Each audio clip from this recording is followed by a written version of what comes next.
last two veterans of the Civil War died in 1955 and 1966. We're not so far removed from that time. 620,000 Americans died.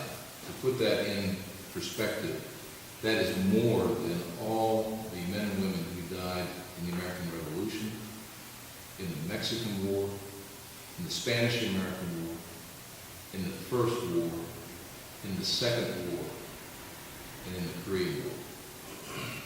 And if you were to make that proportional to the current population, it would be the death of 6 million young men and women. More than 60,000 white South Carolinians served in the military. 31 to 35% of them were killed.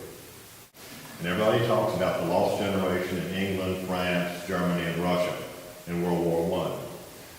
Those percentage deaths were 14 to 17%. So South Carolina's death rate was more than twice the so-called lost generation in Europe. And this was a time when there were rapid developments in photography.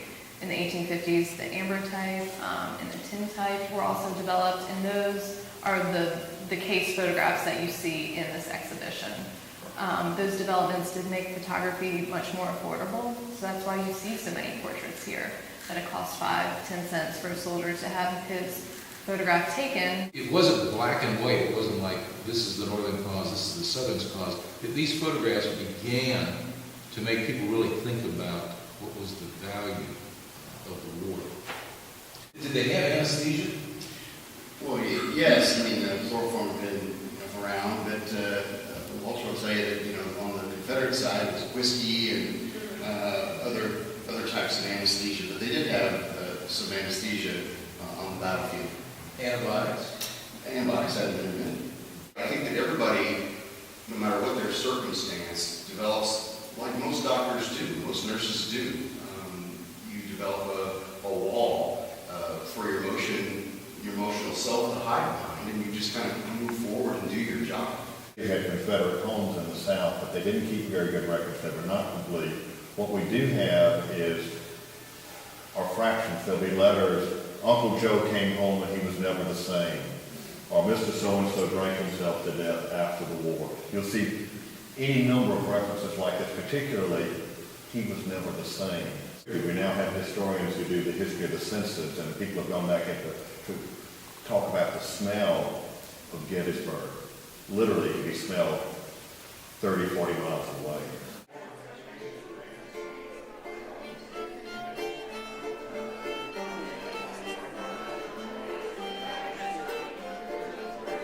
General Sickles, who was at Gettysburg, lost a limb. But he insisted that his limb be sent to the Department of the Army Medical Museum in Washington, D.C., and put in a little casket.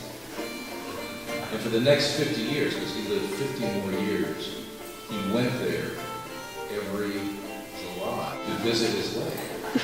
Rich man's war, poor man's fight.